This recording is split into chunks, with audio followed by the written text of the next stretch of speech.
Elhamdülillah, innel hamdalillah, nahmaduhu ve nesta'inuhu ve nestağfiruh ve na'udhu billahi min şururi enfusina ve min seyyiati a'malina. Men yehdihillahu fela mudille leh ve men yudlil fela hadiye leh.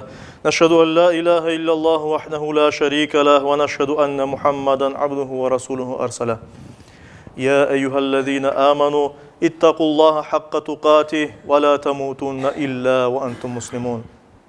Eyyühen nas اتقوا ربكم الذي خلقكم من نفس واحدة وخلق منها زوجها وبث منهما رجالا كثيرا ونساء يا أيها الذين آمنوا اتقوا الله وقولوا قولا سديدا يصلح لكم أعمالكم ويغفر لكم ذنوبكم ومن يطع الله ورسوله فقد فاز فوزا عظيما أيها الناس قال الله تبارك وتعالى في كتابه الكريم أعوذ بالله من الشيطان الرجيم بسم الله الرحمن الرحيم ومن آياته خلق السماوات والأرض وما بث فيهما من دابة وهو على جمعهم إذا يشاء قدير صدق الله ربنا الأعلى. Saygılı cemaat-i muslimin, hürmetli Müslümanlar, rivayetlerde geçkeni üzere Ahmed bin Hanbel'in musnedinde anlatırlar ki büyük sahabelerden biri Ebu Derda, Allah ondan razı olsun, bir gün öz bahçesinde fidanlarını saçaydı, tereklerini saçaydı. Ve o yanında geçken insanlardan biri onun ne yaptığını anlamadan, nasıl kıymet keskenini bilmeden düşündü ki o da başka insanlar gibi dünya malına aveslik yapa da çokça saçayım, çokça kazanayım degen manada bunu yapa. Ve seslendi Ebu Derda'ya, ayıttı. Ey Ebu Derda, Allah Resulü'nün, peygamberinin arkadaşı olganın alda sen de böyle yapasın mı? Sen de dünyalık peşine düştün mü? Ebu Derda, Allah ona razı olsun, Peygamberimizden bir hadis-i şerifini ayıttı cevap olarak. Dedi ki Peygamberimiz sallallahu aleyhi ve sellem böyle buyurdu. Eğer kim bir terek saçsa da ondan bir insan ya da Allah yaratkan bir canlı aşasa, onun meyvelerinden birisi aşasa, bu o kimse için sadaka olur dedi Peygamberimiz sallallahu aleyhi ve sellem. Yani terek saçmak da sadece kazanmak niyetinin değil de ahiretini kazanmak, sevap kazanmak için olması mümkündür. Bunu inkar etmeyin ki her bir insan özünü bakmak için, korantasını bakmak için, cemaatka yardımcı olmak için elbette dünyalık için tırışması gerek. Zaten Kur'an-ı Kerim'de bunun hakkında ayet-i kerime var. Hürmetli Müslümanlar, etrafta olan her şey, etrafımızda olan dünyamız, kainatımız Allah'tan bir nimettir. Çünkü biz onun içinde yaşayımız. Allah Teala bergen nimet ise her bir nimet olganı gibi etrafımızda olan kainat da Allah'tan bir emanettir. Emanet degeni Allah bizge onu verdi ve Allah bizden onu soracak. Biz onu nasıl kullandık? Emanet olganı için etrafta olan şu cihanını, dünyanı, toprakını, ormanlarını, dağlarını vesaireni bizler de bu emanetke sahip çıkıp korçalamak gerekmez. Yer üstünü abadanlaştırmak, yaraştırmak gerekmez. Çünkü etrafımızda olan her şey bir tek olan Allah'ın var olganını ve bir olganını göstermekte elbet. Yüce Rabbimiz özü Kur'an-ı Kerim'de Şura suresinin 29. ayeti kerimesinde böyle buyuruyor. Köklerini, yerini ve onların içinde yayıp çoklaştırgan canlılarının yaratması da onun Allah'ın delillerindendir. Allah'ın var olganını, bir olganını göstergen delillerdir. O yani Allahu Teala istegen vakitte onlarını bir yerge toplamağa da kadirdir. Bu ayetten ve başka ayetlerden öğrengenimiz gibi, ayet tecrübemizden öğrengenimiz gibi saygılı cemaat, etrafımızda olan kainat, etrafımızda olan tabiat, onun içinde ince balans ve nizam var. Allah-u Teala öyle yarattı ki belli bir balans var, muvazenet var şu tabiat içinde, kainat içinde. Ve etrafımızda olan her şey, eğer canlı ya da cansız olan her şey Allahu Teala'nın eseridir. Allah yaratkanıdır. Allah yaşatkanıdır ve Allah idare etkenidir elbet. Ve bizler Müslümanlar olarak bunu anlayıp etrafka ibretle baksak, elbette buna bambaşka gözle bakıp bambaşka hareket yapacağımız. Ve Kur'an-ı Kerim bu hikmetle bakıp meselesine bizge çok misaller verir. Ve biz anlamak gerekmiz ki Kur'an-ı Kerim'de nafli ayet olmay, bir insan bakmay mı, bir deve nasıl yaratıldı, kokler nasıl yükseltildi ya da yer nasıl serildi ve bizlerge verildi, hizmetimizge verildi. Bunu nafli Allah-u Teala aytmay, elbette bundan ibretler çıkarmak, bunu düşünmek gerekmiz. Ve insan etrafta olan kainatını, tabiatını ne kadar daha ziyade yaxşı anlasa, o kadar özünün kim olganını, nasıl olganını, ne için olganını, kaydan gelip kayda keteceğini anlar elbet. Bunun beraber Allah-u Teala Kur'an-ı Kerim'de Rum suresinin 41. ayet-i kerimesinde böyle buyurar. İnsanlar öz ellerinin yapkanlarından sebep kuruda yani topraklarda ve denizde tertip bozuldu.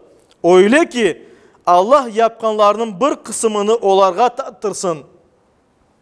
Öyle ki Allah-u Teala yapkanlarının bir kısmını cevap olarak bu insanlara kaytacak, tattırsın. Belki de tutkan yaman yollarından kaytarlar de buyura. Yani ayet-i kerimeden biz görüyoruz ki hepimiz şahit olamaz. İnsanın ozu yapkanlarından etraftaki tabiat, etraftaki kainat bozula ve bozulgan sayın ozumuzge kayta bu. Ve Allah-u Teala Kur'an-ı Kerim'de işte bunu bizge ayta. Allah-u Teala bizge bunu gösterir ki belki de tutkanımız yaman yoldan biz kaytarmaz de buyura. Hepimiz görüyoruz ki etraftaki tabiatta türlü çevre felaketleri peyda ola, türlü kataklizmler ola ve bu insanlara yaman tesir eti. Birçok insanlar vefat eti, helak ola, canlarını kayıp eti ya da nasıl bir şekilde zararlana ve biz özümüz buna temelini hazırlayımız saygılı cemaat-i muslimin. Biz ya da bile ya da ihmal ederek etraftaki tabiatka çevremizge o Allah-u Teala koygan ince hesapını, ince balansını bozamaz. Ve bundan sebep tabi sahalar her vakit azlaşıp kete, ormanlar daha da az ola, sonra havadaki kislorod daha da azlaşıp kete, türlü parnikov gazlar aytkanımız etrafta toplana, türlü daha sonra yeller ola, kasırgalar ola, tufanlar çıka ve bunlar hepsi insanlara zarar getirir. Sular azlaşa, kayda mümkün ekin saçmağa ya da bir şey osturmaya öyle verimli topraklarının kolemi azlaşa vesaire. Bunların hepsi elbette konumuzda turgan problemlerden bazıları ve biz bunlarını bilmek ve özümüz noktayı nazarımızdan yani özümüz hareketlerimizge ona göre de değer vermek gerekmez.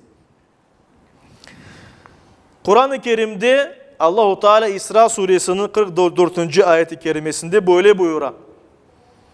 7 kok, yer ve bunlarda olan herkes, her şey Allah'ını tesbih eti, Allah'ını ana.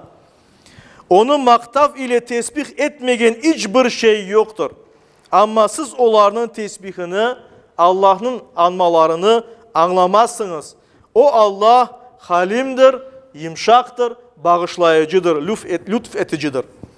Ve ona göre de Allah-u Teala'nın her şey etrafımızda anganda, her şey etrafımızda değerlidir elbet ve biz bu gözle etrafımızda bir Müslüman olarak bakmak gerekmez. Buna göre de Kur'an-ı Kerim'de Allah aytkanlarına kulak asıp Peygamberimiz Muhammed Mustafa sallallahu aleyhi ve sellem'nin numunesine, örneğine bakıp bizler de yaratılgan kimselerge, yaratılgan hayvanlarga ya da cansız şeylerge Allah-u Teala onların yaratkanı için saygı ve hürmet yapmak gerekmez, değer vermek gerekmez. kainat kitabını, tabiat kitabını hikmetle, tefekkürle düşünüp, ibret alıp okumak gerekmez. Ve biz belli bir resurslarını kullanganımızda elektrik olsun, su olsun, elektrik cereyan, su olsun, gaz olsun, başka şeylerini orta kararlı şekilde kullanmak gerekmez. İsrafka asıl da yol vermemek gerekmez. Çünkü dinimizge göre bir şeyin boşuna masraf edilmesi, israf edilmesi bu haramdır, günahtır saygılı cemaat-i muslimin. Bileyik ki bizler mesulmuz. Allah-u Teala etrafını, yeryüzünü, bu seyyareni, bu planetanı, bu kainatını bizge bergenden son bizden soracak. Güzelleştirdin mi, yamanlaştırdın mı?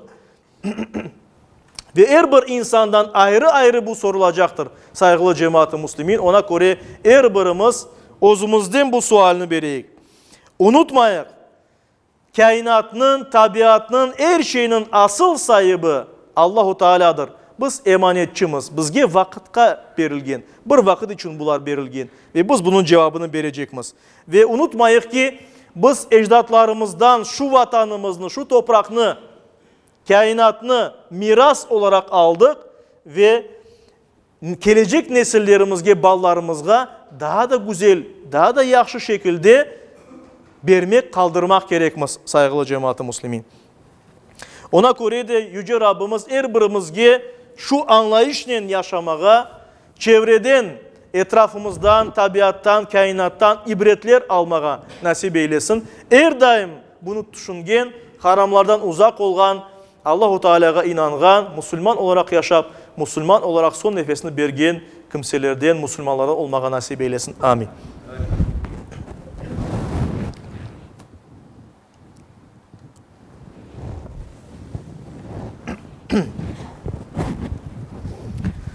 Elhamdülillah ve salatu ve selamu ala Resulillah ve usiku ve nefsel asayete bi takvallah. İnna Allah ve melaiketehu yusallun ala nebi. Ya eyyühellezine amanu sallu aleyhi ve sellimu teslima. وارض اللهم عن خلفاء الأربعة أبي بكر وعمر وعثمان وعلي وعن سائر الآل والصحابة والتابعين ومن تبعهم بإحسان إلى يوم الدين وعنا معهم بعفوك وكرمك يا أكرم الأكرمين ويا أرحم الراحمين. اللهم أعز الإسلام والمسلمين. اللهم أعز الإسلام والمسلمين. اللهم أعز الإسلام والمسلمين. واحمي حوزة الدين ودمر أعداء الدين وألف بين قلوب المسلمين وواحد صفوفهم واجمع كلمتهم على الحق يا رب العالمين. وانصر دينك وكتابك وسنة نبيك محمد صلى الله عليه وسلم وآله أجمعين. عباد الله، إن الله يأمر بالعدل والإحسان وإيتاء ذي القربى وينهى عن الفحشاء والمنكر والبغي يعظكم لعلكم تذكرون.